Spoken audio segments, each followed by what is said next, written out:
आज काय जरा ऊनच पडत नव्हतं, म्हणजे येत जात होतं आणि आता हवा पण एकदम अशी जोरात सुटली होती बघा. आणि आत्ती आणि मी आपलं असंच फिरत चाललो होतो आंब्याच्या बागेत.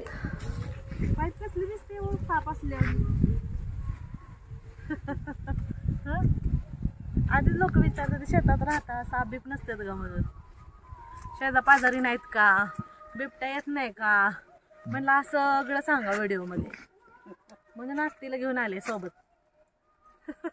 की नाही आत्ती? आज आमच्या सासूबाई बोलणार आहेत ब्लॉग मध्ये. आणि तसं पण तुम्ही बऱ्याचदा म्हणता ना की आत्तीला बोलायला देत जावं, म्हणून त्यांचं बोलणं आम्हाला ऐकायला आवडतं. आज मारा गप्पा पाहिजे तेवढं. Welcome back to my channel. आत्ता जसं मी तुम्हाला म्हटलं की बऱ्याच वेळा तुमची कमेंट येते की ताई तुमच्या शेजारी कोणी नाही का, तुम्हाला भीती नाही का वाटत. तर मग मी म्हणलं चला, प्रत्येक वेळी मला कमेंट्सला रिप्लाय करायचं पॉसिबल होत नाही, तर म्हणलं तुम्हाला व्हिडिओमध्ये सांगूया आता. आणि सगळ्यात अगोदर तुम्हाला मी दाखवते शेजारी आपली घरं कुठं कुठं आहेत आणि किती लांब अंतरावर आहेत ती. आता तुम्हाला आपले सगळे शेजापाजारी दाखवावेत म्हणून मी वरती आले. म्हणलं आता वरूनच मी क्लिअरली तुम्हाला दाखवू शकेल. इथं बा पक्षी बसला किती छान. बरं चला आता तुम्हाला दाखवते वेळ न घालवता. तर इथं सगळ्यात अगोदर बघा, इथे एक आपलं शेजारी घर आहे. जे मी तुम्हाला सकाळी मॉर्निंग वॉकला जाते ना, तर त्या मॉर्निंग वॉकच्या व्हिडिओमध्ये मी बऱ्याच वेळा दाखवलेलं आहे तुम्हाला, तिकडच्या साईडला आम्ही गेल्यानंतर. आणि आता हे पूर्ण जे क्षेत्र दिसतंय हे पूर्ण हिरवं हिरवं तुम्हाला, तर हे सगळं आपलं आहे. मग त्याच्यामुळं आता आपल्या क्षेत्रामध्ये तर शेजारी कसे येणार ना, त्याच्यामुळं. तर आता तुम्हाला दाखवते मी. इथून बी आता दिसणार नाही घर, पण हे बा ही पलीकडे तिकडे नारळाची झाड आहेत ना, तिथं एक वस्ती आहे. आणि ह्या नारळाच्या तिथं पण आहेत बघा. हे बघा हे दिसत आहेत का. म्हणजे मी तुम्हाला म्हणते ना नेहमी, तसं प्रत्येक जण आपापल्या क्षेत्रात असतात तसं. इकडं आता लांब आहेत, पलीकडे काही दिसणार नाही तुम्हाला. आणि हे बघा इथं पण आहेत, हे बघा इथं पण आहेत शेजारी. अजून तिकडं पलीकडे पाठीमाग असं एवढ्या अंतरावरती ना अशी सगळी पुढं लांबपर्यंत घरं आहेत. हे बघा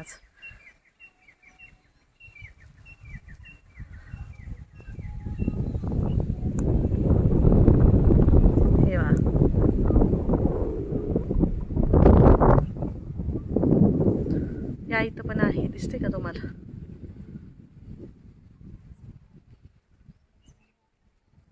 आणि आता तुम्ही पाहिलंच की तुम्हाला मी दाखवलं की घरं बघा, म्हणजे की आपल्या घरापासून किती अंतरावरती आहेत ती. आणि आता जसं की प्रत्येकाचं क्षेत्र आहे आपापलं, त्याच्यामुळे ना आता आमचं घर आहे, आमच्या घराच्या पुढं पाठीमागं हे बघताय ना असं, तर चौफेर आमची शेती आहे आणि आमचं बरोबर मधोमध घर आहे. आणि जे शेजापाजारी आपले आहेत तर आमच्यासारखंच त्यांचं पण तसं आहे, म्हणजे ज्याचं त्यांना शेती घेतली आणि तिथं त्याची घर आहे. त्यामुळे असं जवळजवळ आपल्या क्षेत्रात दुसरा येऊन कोण कसं राहणार ना, जे ते प्रत्येक ठिकाणी आपल्या शेतातच राहते जसं. त्याच्यामुळे थोड्या अंतरावरती लोकांची घरं आहेत. आणि महत्वाचं म्हणजे ना, आत्ती ज्यावेळेस 96 साली इथं राहायला आल्या होत्या ना, तर त्यावेळेस इथं घरं किती जवळ होती किंवा किती लांब होती हे तुम्हाला आत्तीच सांगते ना, तर तुम्ही तेच ऐका आता. आम्ही पहिलं मिलिटरीत होतो.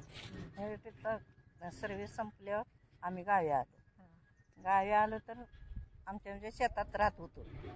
मग त्यातून वस्ती एकच होती, ती बी लांबच होती. मग ज्याची ती आपल्या शेताने राहत होती ना.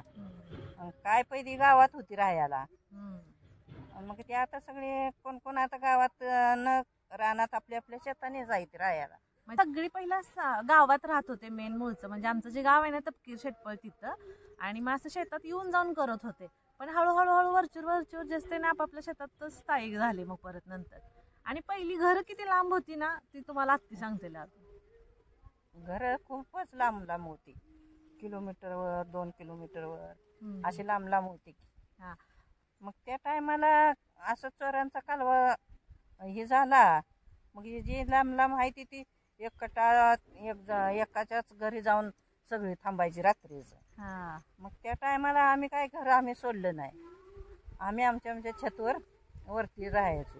म्हणजे पहिले इथं शेजारी एकच घर होतं जवळ म्हणलं तर. आणि जेव्हा कधी असा चोरांचा कालवा वगैरे जोरात सुटायचा ना, तर सगळी काय करायची वस्तीवरची सगळे एकाच्या घरी जाऊन सेफ्टीसाठी एक जणाच्याच घरी थांबायचे. पण त्यावेळेस सुद्धा आत्ती मामा म्हणजे जेव्हा पत्र्याचं घर होतं ना आपलं इथलं, तर ते वरती पत्र्याच्या घरावर जाऊन झोपायचे. पण ते कधी कोणाच्या शेजारी सुद्धा झोपायला गेले नाहीत. ते कधी कोणाच्या घरी झोपायला गेलो नाही. असं शिडी लावायचं, वरती जाऊन वरती झोपायचं हा आणि असे वर गेलं का निवांत झोपायचं. कोण चोर कुठं कशी गेली काय असं दिसायचं वरून. हा रात्रभरती बघत मग बसायचं बॅटरी ते दाबून. अंधारात काय दिसायच नाही कुणाला आम्ही वरती येते. हा हे असं आम्ही दिवस काढले. हा आणि मग हे तर काय बिबटे हे असलं काय तर हीच नाही ना जवळ. हा. अशी भीती त्याच्यापासून चोराची हीच अशी भीती राहायची. हा आणि म्हणजे आता बऱ्याचदा तुम्ही म्हणता कमेंट करून विचारता की ताई बिबट्या नाही का तुमच्याकडे किंवा काळजी घेत जावं. म्हणजे तुमची काळजी आम्ही समजू शकतोय, पण भौगोलिक दृष्ट्या जर तसं बघायला गेलं तर हा ना बिबट्याचा भाग नाहीच आहे. आणि आता कसं झालं वरचीवर ना लोकसंख्या जास्त वाढत चालली, त्याच्यामुळे ना जे आता जे फॉरेस्ट वगैरे होते लोकांना आता सगळीकडे असं जागा घेऊन तिकडं म्हणजे फॉरेस्टमध्ये घुसत चालले तर राहायला लागले तिकडं. मग त्यामुळे ती वन विभाग थोडा कमी होत चाललाय. आणि त्या प्राण्यांचं काय झालं की नैसर्गिक स्रोतच त्यांचे बंद झाले, पाणी प्यायला जाणं वगैरे नाही का असं. मग ती पाण्याच्या शोधात वगैरे जातात. मग ते कालवा असतो की इकडं बिबट्या शिरला तिकडे शिरला. सिटीत सुद्धा येतो बिबट्या, आता तिथं काय करायचं जायचं म्हणल्यानंतर.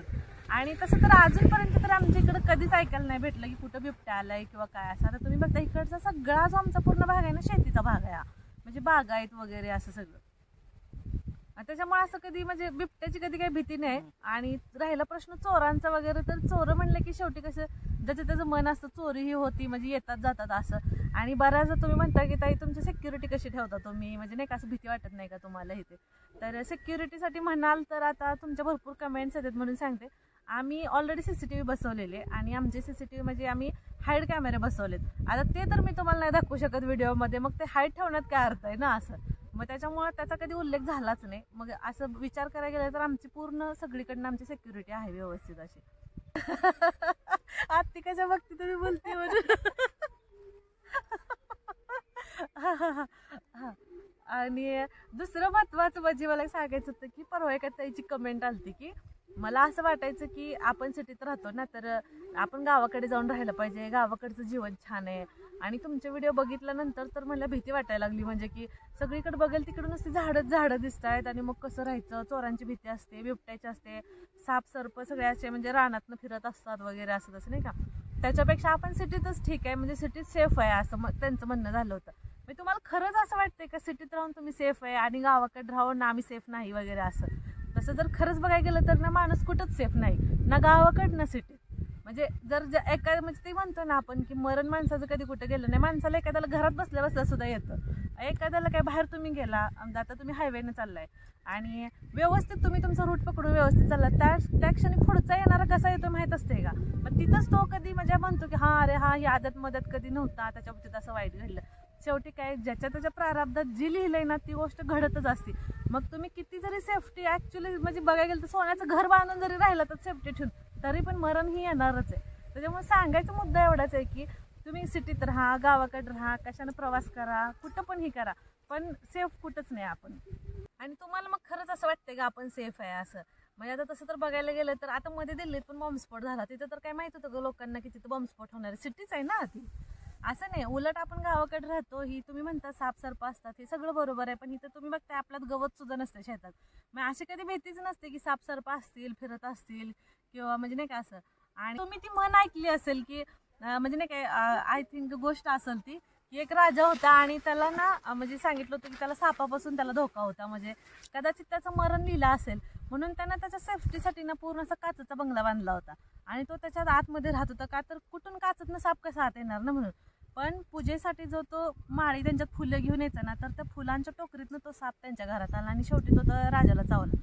म्हणजे शेवटी सांगायचा मुद्दा काय आहे, म्हणजे आपल्या जी प्रारब्धात जे लिहिलेलं असतं ना ती कधीच चुकत नाही. त्याच्यामुळे मग आपण सिटीत राहिलो काय, आपण गावाकडे राहिलो काय ना, आपण आकाशात राहिलो काय, शेवटी मरण माणसाचं ते काय सांगून येत नाही. आणि महत्त्वाचं म्हणजे कसं माहिती आहे का, आपण जन्माला येणार आहे ह्याची ना 9 महिन्या आधीच आपल्याला माहिती असते की चाहूल असते त्याची. 9 महिन्यानंतर बाळ जन्माला येणार आहे माहीत असतं आपल्याला, पण त्याचं मरण ना 9 सेकंद आधी सुद्धा कळत नाही. म्हणजे की बाबा हा आता पुढच्या क्षणात काय होणार आहे असं.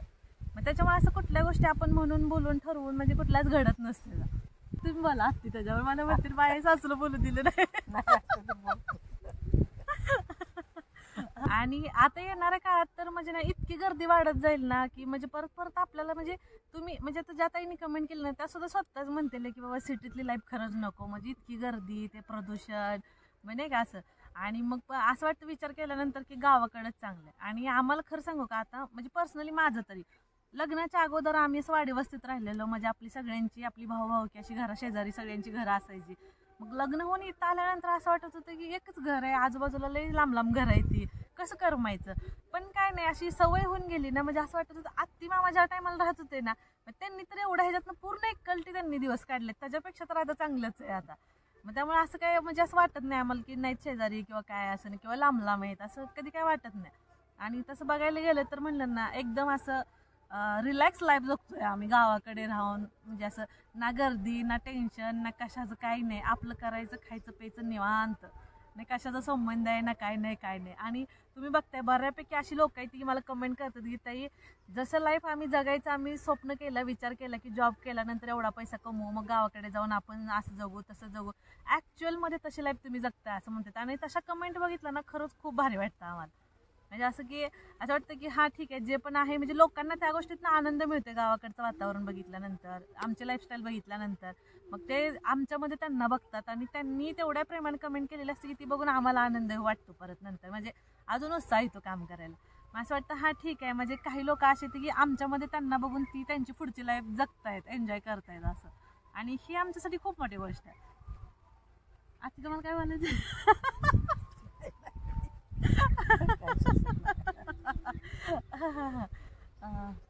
बोला की काय बोलायचं असतं, अजून काय सांगायचं तुम्हाला सांगा. काय आता दुसरं काय सांगायचं तरी. आणि मेन म्हणजे ना ज्यावेळेस आत्ती मामा इथं राहत होते ना त्यावेळेस तुम्हाला अगोदर मी सांगितलं होतं की आपण व्लॉगमध्ये की आहोळ आणि दीपाताजी हॉस्टेलवर राहत होते.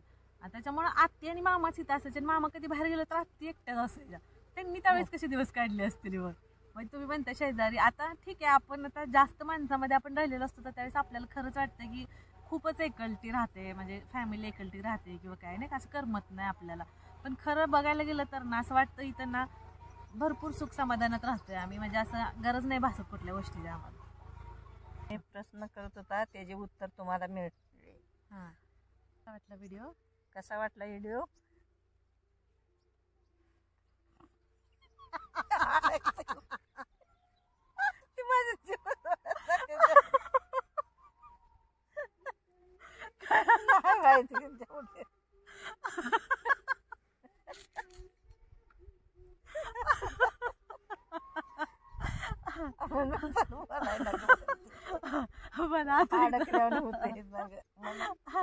नाही मला की व्हिडिओ कसा वाटला ती सांगा मला. व्हिडिओ कसा वाटला ती सांगा तुम्हाला. हा आणि महत्वाचं म्हणजे व्हिडिओ आवडला तर लाईक करा, शेअर करा आणि चॅनलला आपला सबस्क्राईब करा. आणि अजून एक, ज्यावेळेस तुम्ही आपल्या व्हिडिओसाठी कमेंट करताना तर तिथे कमेंट करताना साईडला हाईपचं बटन आहे तर त्याच्यावरती फक्त क्लिक करा. तर भेटूया आपण पुढच्या अशा छानशा ब्लॉगमध्ये. तोपर्यंत बाय.